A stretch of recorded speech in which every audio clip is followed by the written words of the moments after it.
Welcome to Converge 360's Week in IT, our podcast that delivers a weekly roundup of the most important enterprise tech news as researched, written, and curated by our real life editors and narrated by AI. I'm your host, Gladys Rama. First, the U.S. Federal Trade Commission is expanding its antitrust investigation into Microsoft's business practices, taking an especially close look at the company's AI investments and OpenAI partnership. The probe, which began under the Biden administration, is now continuing under Trump-appointed FTC Chair Andrew Ferguson. We have the full story over on rcpmag.com. Next, on redmondmag.com, Microsoft's latest Patch Tuesday was a big one, with fixes for 7 zero-day vulnerabilities.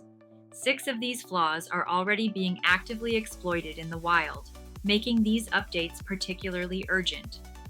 The vulnerabilities affect various Microsoft products, including Windows, Office, and Microsoft Access. Moving on to developer news, Microsoft made a major TypeScript announcement this week as we reported on adtmag.com, creating a native port of the TypeScript compiler and tools. This could open the door to some dramatic performance improvements. In fact, according to Microsoft's benchmarks, developers can expect up to 10 times faster builds and significantly reduced memory usage. On to the cloud. As we reported this week on virtualizationreview.com, AWS is now the first major cloud provider to offer DeepSeek R1 as a fully managed serverless AI model.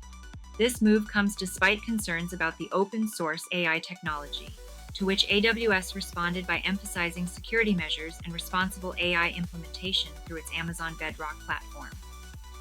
And speaking of AWS, a new Forrester Wave report has named Amazon's cloud platform the strongest public cloud offering for Q4 2024. The report particularly praised AWS's customer-centric approach and its growing AI capabilities, though it noted that the company still has some catching up to do in the generative AI space.